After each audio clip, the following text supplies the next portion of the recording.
Hey everybody, let's talk about the fourth wall, more specifically breaking the fourth wall. Now, here's the thing. There are a few different ways of breaking the fourth wall, and it's become like more mainstream nowadays with lots of media doing it. But what exactly is breaking the fourth wall? Well, you see, in old theater, there would be three walls one, two, and the back. And then there would be an invisible wall that the audience can see through, but the actors can't. So that would be the fourth wall of sorts. However, breaking the fourth wall would be acknowledging that there's an audience there, acknowledging that there are people outside of the world of their own. Now, acknowledging like the fourth wall, or breaking the fourth wall, in this case breaking the fourth wall, would be, say, acknowledging that there's an audience there, or like looking directly into a camera when you're not supposed to, when there isn't supposed to be a camera there. I have to say that because The Office does that. There's quite a lot, like the U.S. version of The Office, circa 2004, I'm pretty sure. But that does not count because the medium that it's presented in is, in its essence, a documentary, meaning it makes perfect sense for there to be cameras. Now, let's say that you were, I don't know, reading a book, right? And one of the characters goes, "Oh, who would ever read a book about my life? Why would anyone pay for that?" That would be indirectly mentioning the fourth wall because it's mentioning the idea that there, in fact, is a book about that person's life, but it's not directly acknowledging the audience. A more direct example would be, "Hey, what do you think?" In the middle of a book, in the middle of a linear narrative, "Hey, what do you think?" That's acknowledging the audience. It's asking the audience a question, which would be, in its essence, a direct fourth wall break. Now, as much as fourth wall breaks are made for laughs a lot of the time, that doesn't mean that there can't be serious implications when it comes to fourth wall breaking. For example, if you were, say, in a novel, in a book, in a short bit of fiction, right, and you were to, you know, I don't know, you discover that there's a world outside your own, you'd probably go crazy. Here's why. Have you heard of Plato's allegory of the cave? Have you taken a high school English? No, never mind. Don't worry about that. Um, so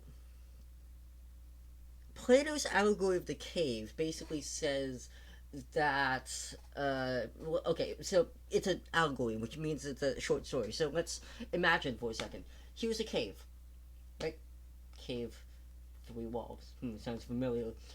And you and a few other people are inside of this cave. Now, uh, let's say you and your friends are inside the cave, but you can't see each other and you're kind of locked in there, you're trapped in there for your entire life. You've always been there for your entire life. And all you can see is just shadows on a wall and a blank wall, right? Pretty simple enough, right?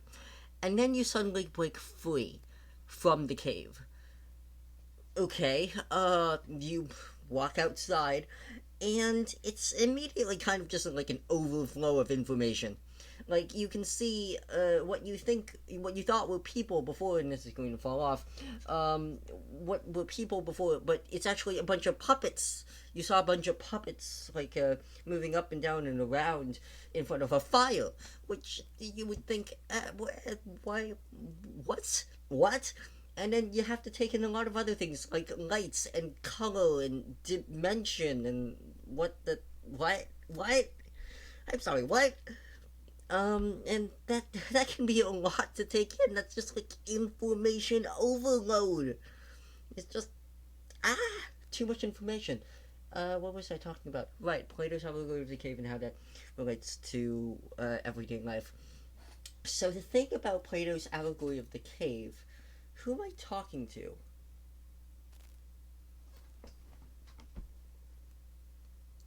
Probably not important. Plato's allegory of the cave uh, literally links to our perception of reality. Right? Like, pretend that we are in a metaphorical cave. We as humans are in a metaphorical cave. And we walk out and find that there's another reality outside of our own. There are two reactions. What? And, oh, okay. The second one is far more unlikely, and I'm sure I don't need to explain why. Um, oh, right, I forgot the last part of the allegory. Why did I forget about that? So, assuming that you don't die of information overload immediately, and you don't go into insanity, because that can kind of happen when you get implanted with so much raw information. Um, you go back and tell your friends, and you say, "Hey, there's another world out there," and your friends go, "No, no, no, no, not at all, no." And this is a perfectly normal reaction, right? This is a perfectly natural reaction because our minds can't really grasp the concept of another world outside our own. It's too much for us to handle, and that's why we don't think about it. That's why I don't like talking about it, because it makes me incredibly uncomfortable. And I don't know why I'm just talking to myself, just saying random things, but um, let's tie this back to fourth wall breaking. If you were to find out that you were a fictional character in a fictional story, that would probably drive you insane. I'm just saying here because that you would learn that there is a reality outside of your own, another world outside from everything that you've already previously known. And that information would be too much for your mind to handle, so you would go insane. You might have an existential crisis that's like, what's real? What's not? I don't know. Um, and that's just kind of the more serious kind of fourth wall breaking that people don't talk about.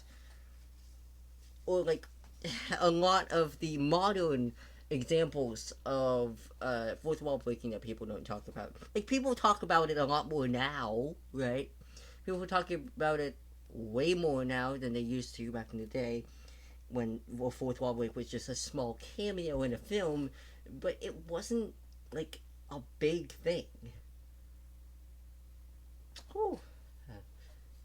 That kind of felt nice, just rambling to myself.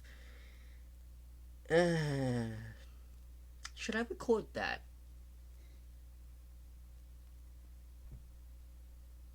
I could record that. I could record that. That'd be fun. I could really do a rant and record it.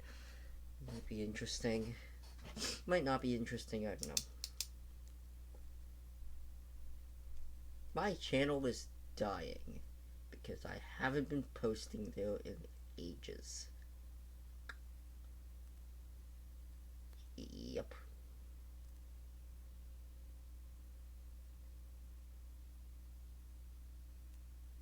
Oh.